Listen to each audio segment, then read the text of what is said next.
Hey folks, so I don't know about you, but I'm a little bit sad that this is our last vlog.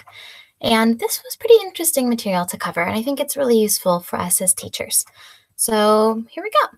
I want to start off by saying that I will admit copyright laws are a little bit inconvenient for us. But throughout the last 2 weeks, I've seen that they are actually beneficial in order to maintain a well-run internet with structure and protection for originality. We can all agree that those are good things. People work really hard to create their new ideas, write articles, upload photos, and design projects to benefit others and enrich the world with important information. So it's only fair that the authors and contributors should be protected from ne'er-do-wells accidentally or on purpose stealing their information without giving proper credit. We don't want that to happen. So many materials on the internet are copyrighted. Now, what does this mean? According to the Oxford Dictionary, this means that the owner or organization has the exclusive legal right to print, publish, perform, film, record, or make changes to their material.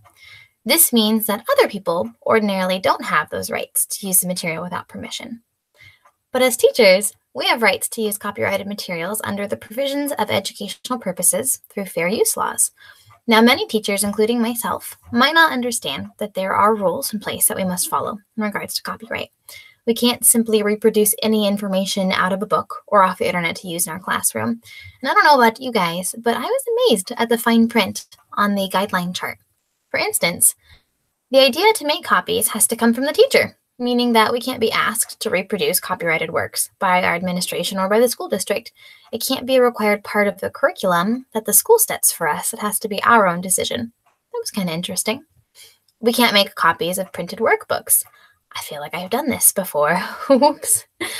We can't create an anthology or keep together all of our copied works to use again next year. And no more than 5 images by a single artist can be used, which means if you're an art teacher, for example, doing a study on Van Gogh, you can't print out copies of more than 5 of his paintings to use as visuals. And we can only share up to 30 seconds of a music clip for study? How can you even get into the groove of a song in 30 seconds? It seemed a little silly to me. But thankfully, it's not all doom and gloom. We do have some protection under fair use laws as teachers. This allows us to access resources for analyzing or discussion.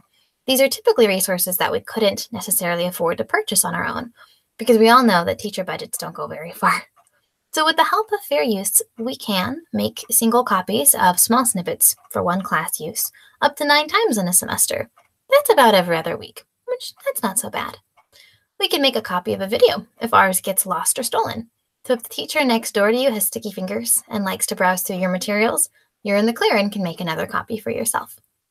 Fair use laws also help us out if our school purchases computer software for us so that we can install it both on our home and school computers, because who doesn't love taking work home with them at the end of the night? There was something on the guidelines that confused me a little bit that you all might be able to help me with. I found it odd that videos for viewing are traditionally only protected for face-to-face instruction, so I'm curious if there are further rules regarding viewing videos in our online classes. My best guess from this week's material is that videos for online classes would be considered under the integration into multimedia section. So let me know your thoughts, and thank you guys so much for watching.